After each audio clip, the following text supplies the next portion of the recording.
Magluluto ako ngayong araw ng lechong manok. Isishare ko sa inyo kung anong mga ingredients ang aking ginamit at napakasimple lang.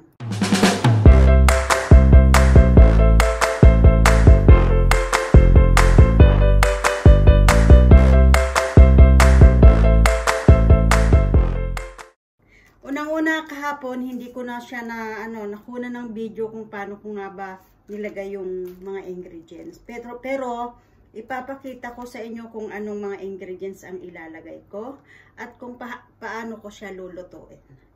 So, ibaba muna natin ang ating camera. Wala akong cameraman kaya ganito lang.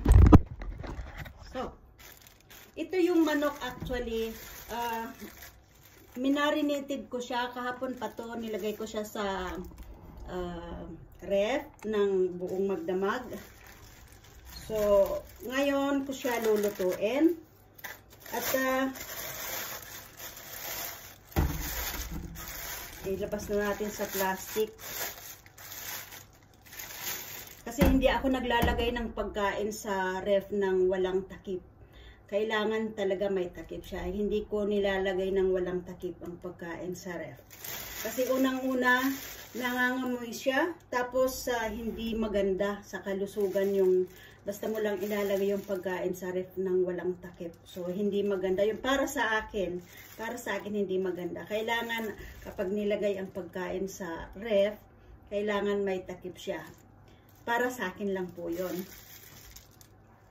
So, itapon natin tong plastic at ito yung aking mga ginamit na ingredients. Ito ay black pepper, pamintang itim, tapos asin, tapos nilagyan ko siya ng 7 spices, yung 7 klaseng spices, nilagay ko siya. Tapos nilagyan ko rin siya ng ng bawang. Tapos nilagyan ko siya nung oil na ginawa kong chili paste. Yung oil niya ang kinuha ko para medyo maanghang siya. At ito siya. Dito ko nilagay yung may bawang tong halo. So kinuha ko yung mantika niya para medyo maanghang siya. So ito yung bawang hiniwa-hiwa ko ng maliliit, saka ko siya nilagay dito. Tapos binutasan ko rin siya para isuksok ko dito yung bawang sa loob. So ganyan para masarap ang bawang. Mahilig ako sa maraming bawang. Maganda sa kalusugan kasi yung bawang. So ilagay ko siya dito sa loob para maglasang masarap. So ito nilagay ko yung bawang. Marami siyang bawang nilagay ko actually mga 5 mga 5 cubes ba tawag doon, mga 5 pirasong bawang. So ito siya.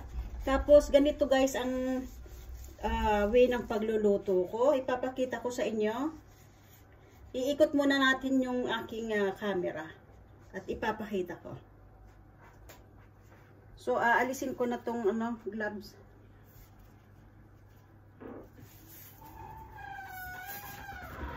So, unang-una, meron ako ditong botilya, bottle. Yung bottle na pwede lang magkasya doon sa oven nyo. Doon sa oven. So, ang gagawin ko dito, lalagyan ko siya ng malamig na tubig. Malamig na tubig, guys.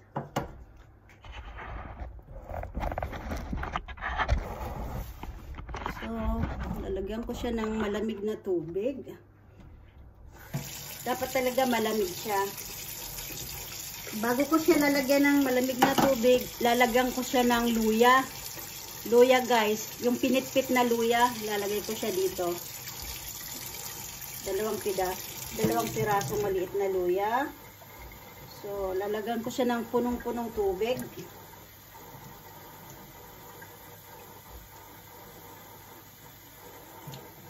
So, ito, puno na siya.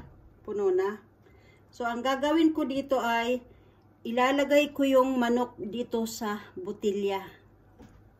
At ikutin ko ulit yung aking camera. Pasensya na. So, ganyan. At dito ko siya ilalagay sa tayo ng lalagyanan. So, dito.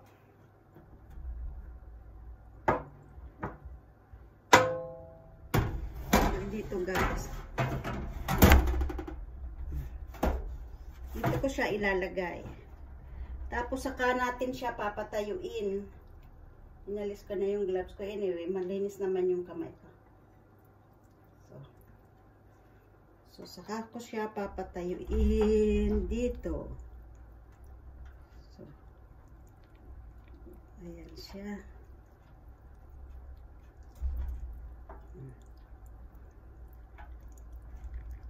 Ayan.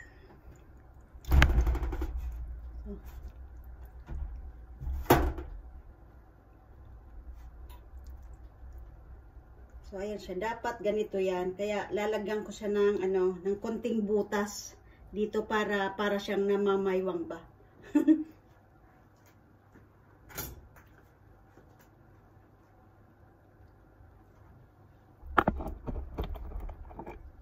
So, para siyang, lagyan ko siya ng konting butas para pagluto, maluto yung, maluto yung, ng pakpak yung, niya. Itong manok, hindi ko siya inalisan ng balat kasi masusunog din naman siya. Tapos pag kinain namin, saka namin siya aalisin. So, ayan na. Yung mga tira-tirang bawang, ipapasok ko dito para pag kumulo siya, pupunta rin yan dito sa loob. So, ayan. Ngayon, sasalang na natin dun sa oven. Yung oven, pinainit ko na siya ng mga 5 minutes. Dapat yung oven, bago mo ilagay yung manok, kailangan mainit na yung oven.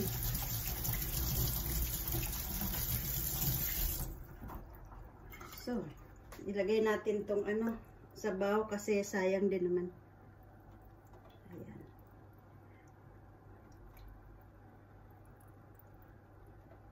Kapag namimiss ko yung mga lechong manok, katulad ng pag kumakain kami doon sa nung nasa Pilipinas kami, namimiss ko, kaya gumagawa lang ako ng sarili kong lechon manok, sariling version ba? Sariling So, ayan. Pasok na natin doon sa oven.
So guys, ito yung bigas. 4 na takal to. 4 na takal. Kasi meron pa naman kaming kanin. So ako minsan mas gusto ko yung kanin na yung boiled lang na kanin, yung puti. Yung natural lang, yung walang halong kung ano-ano. Kaso itong mga kasama ko, Pag ganyan ang pagkain, gusto nila yung may kaartihan ba. So, ito, inuugasan ko siya.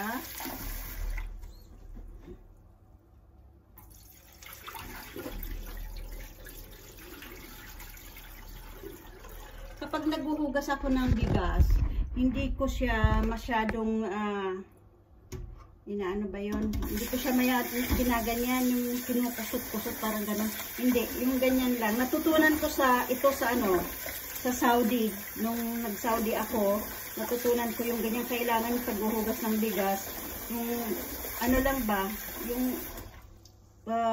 kumbaga, malambot lang yung parang ganyan lang. Hindi ko na maano kung anong tawag doon sa atin. Basta ganyan lang. Tapos yung hugas ko, mga 3 beses ko siyang hinuhugasan.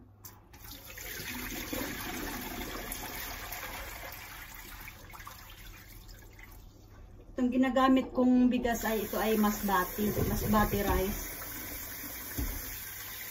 Mas okay kasing isain yung masbati kaysa yung isang bigas, yung yasmin, yung may amoy ba yun, may pabango, parang mabango siya. Ito wala itong pabango, so natural lang. So ito na. So bali pangatlong hugas ko na to. So ayan na. At ganito ang gagawin ko dito para siya. Ibababad ko muna siya ng mga ilang minuto, pero lalagyan ko siya ng mga ingredients katulad ng asin. Asin guys, asin.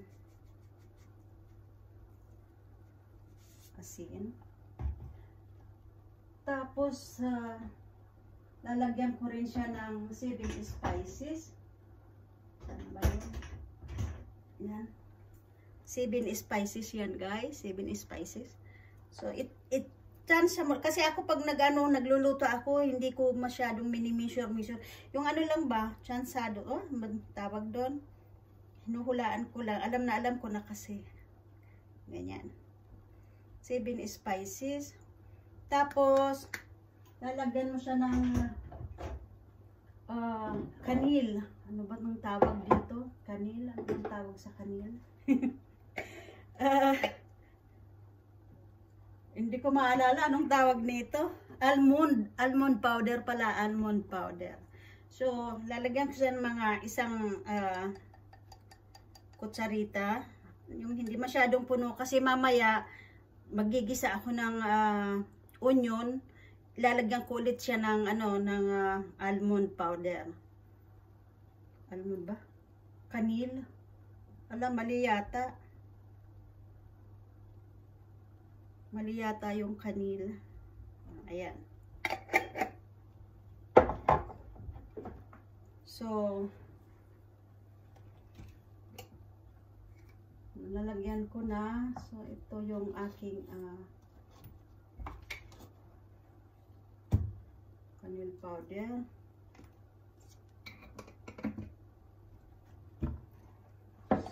Lalagyan ko rin siya ng konting paminta, yung black pepper. Dagdagan ko yung asin, black pepper.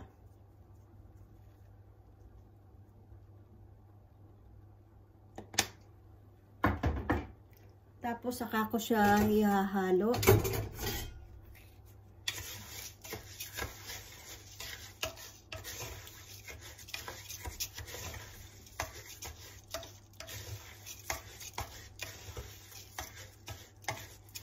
So, habang binababad ko siya, maghihiwa ako ng sibuyas. I-ready ko na yung sibuyas.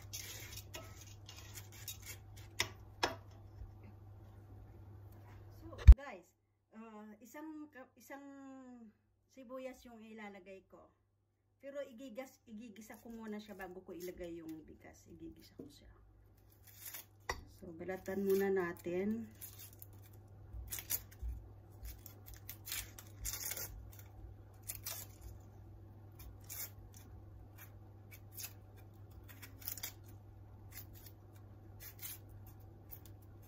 So,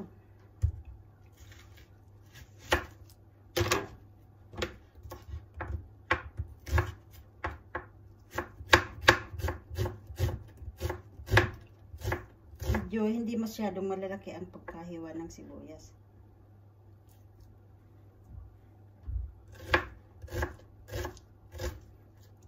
Kasi nagpapasarap din ito dun sa bigas, sa kanin.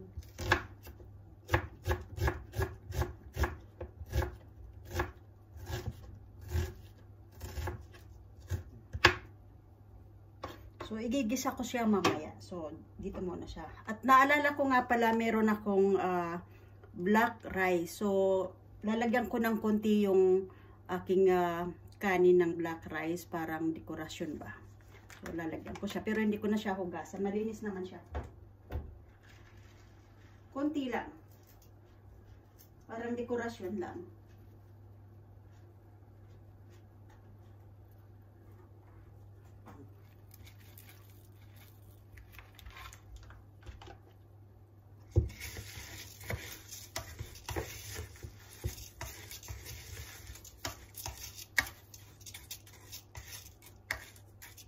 Isasamtabi muna natin. So, lulutuin na natin yung kanin. Pero ang ilalagay ko ditong tubig ay yung pinakulo kong tubig. Nagpapakulo na ako ng tubig. So, ang gagamitin ko ditong mantika, yung ginagamit kong panggisa, yung ghee na ginagamit kong panggisa. Yun ang gagamitin ko rin dito.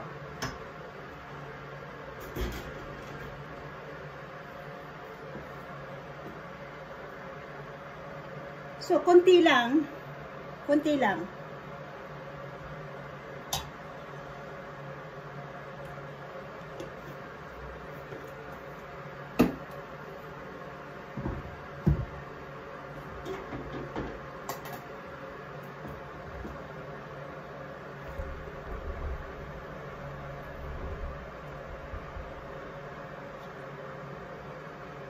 Nakaharang. Yan. Nakaharang na yung painitin muna natin ng konti.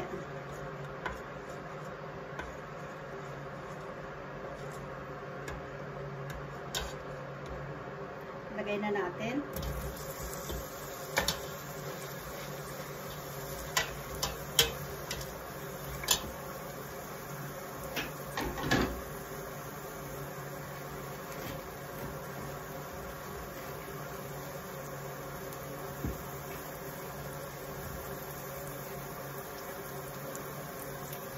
Lagyan natin ng Knorr cubes.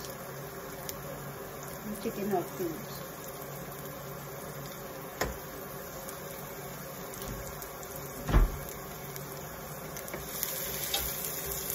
Actually, pagkain to ng Arabo. Ganito sila magluto.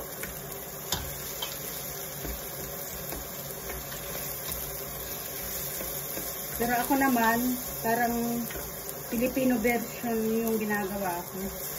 Yung sa kanila, ang daming spices na nilalagay. Ako, konti lang. Asin, 7 spices, saka Knorr cubes. Yun lang. Kadalasan ang ginagamit ko. Asin, yun lang. Hindi ako gumagamit ng pag mga ganitong luto, hindi ako gumagamit ng Ajinomoto.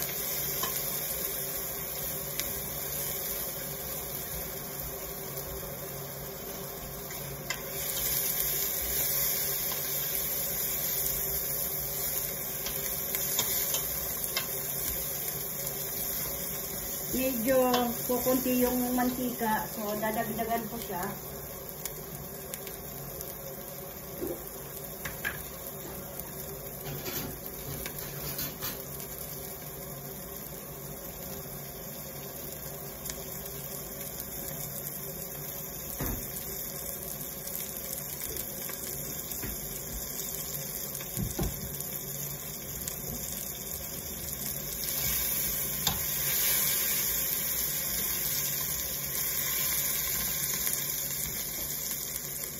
So, lalagyan ulit natin siya ng kanil powder.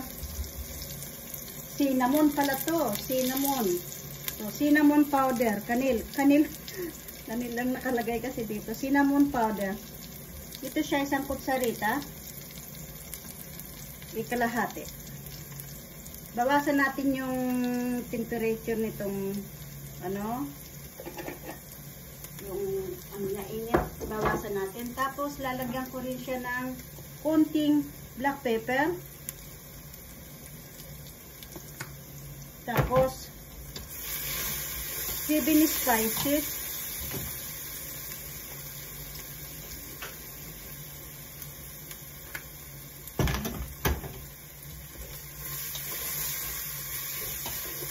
Saka natin ilagay yung bigas.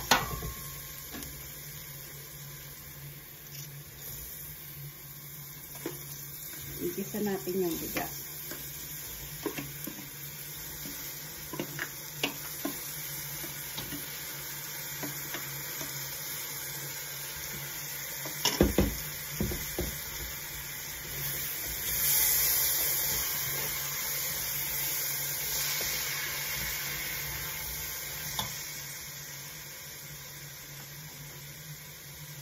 So, ito yung pinakulo kong tubig.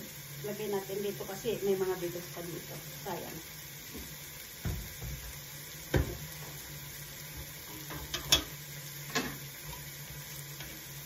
Ayaw na ayaw ko sa lahat yung nagtatapon ng pagkain. Kaya nga minsan kapag nagluluto ako ng medyo marami, yung ginagawa ko, nilalagay ko sa freezer.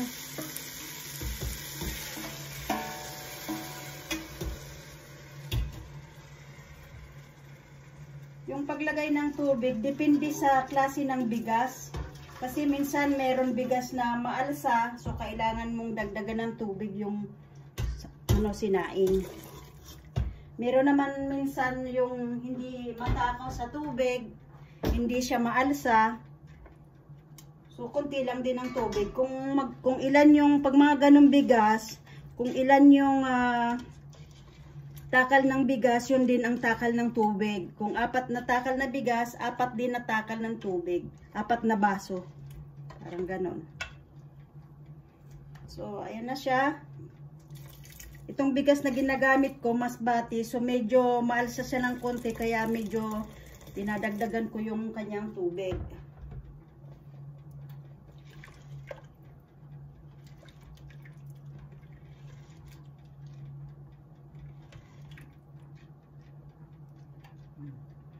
Tapos bawasan ko yung kanyang temperature. Ilalagay ko muna siya sa number 3 para hindi siya masunog. Saka ko siya tatakpan.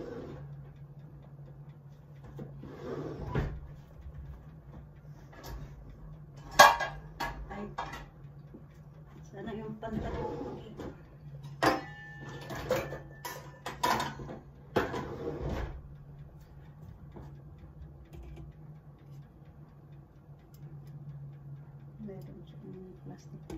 So, saka ko siya tatakpan.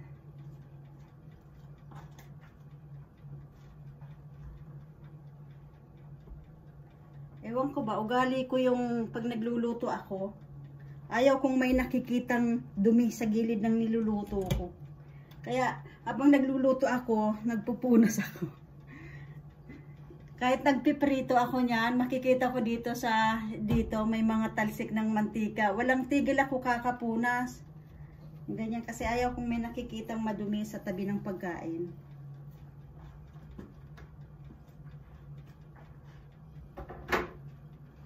So, ayan, habang hinihintay ko siyang maluto, ako naman ay babalatan ko yung mga prutas at gagawa ako ng fruit salad.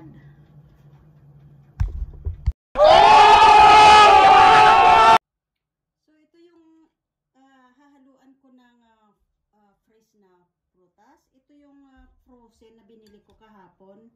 Ito, meron siyang strawberry, meron siyang blueberry, meron siyang ano bang tawag nito sa melon, yung sweet melon, at meron siyang yung isa pang prutas na kasama nito. Hindi ko na maalala kung ano yon. Baka mamaya maalala ko, so ilagay ko na lang.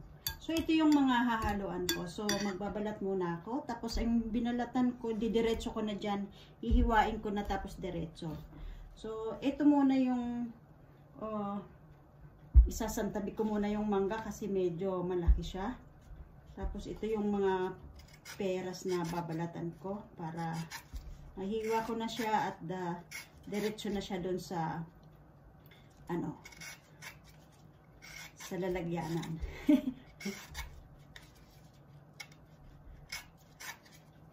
Tapos na yung mahal na araw. May trabaho kami dito sa Sweden. Wala naman dito, wala naman lockdown dito. Normal lang. Yan.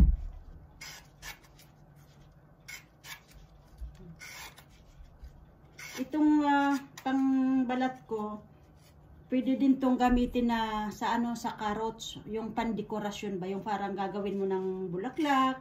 Yun, ilalagay mo lang dito parang lapis. Tapos magiging bulaklak na siya. Tapos yun pwede mo nang ilagay sa dekorasyon sa pagkain. So, ihiwaan ko muna siya.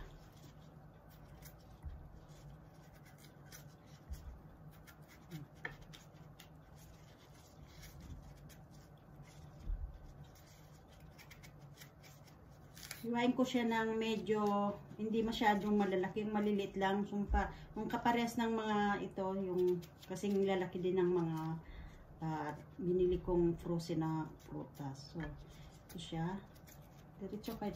Diretso dito sa lalagyanan.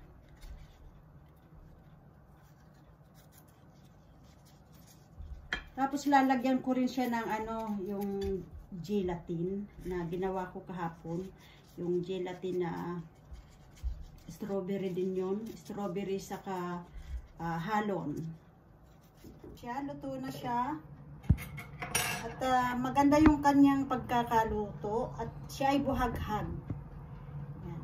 Buhaghag siya.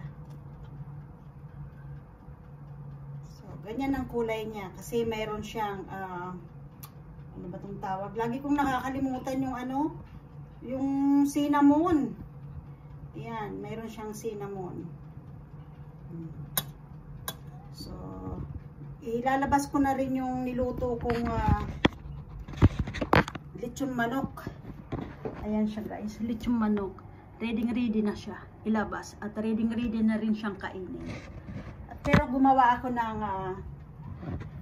soup. Yan, chicken soup. Ito yun yung nasa pakiti lang. Yung nasa pakiti. Naglagyan ko siya ng chili, tsaka yung maliliit na elbow na pasta.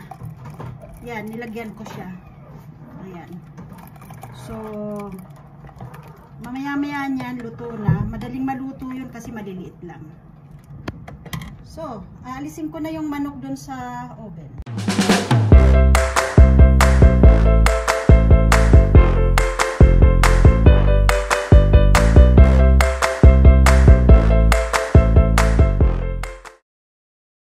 One hour later.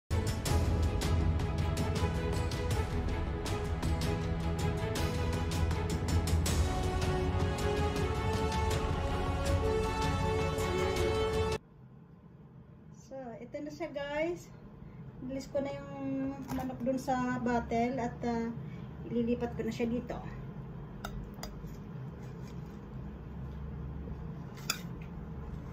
So, okay na siya. Ngayon ito mainit, isasangtabi na natin itong nilagyan. A few moments later. So ito na yung fruit salad ko at ilalagay ko na siya sa ref para bukas mas masarap siya.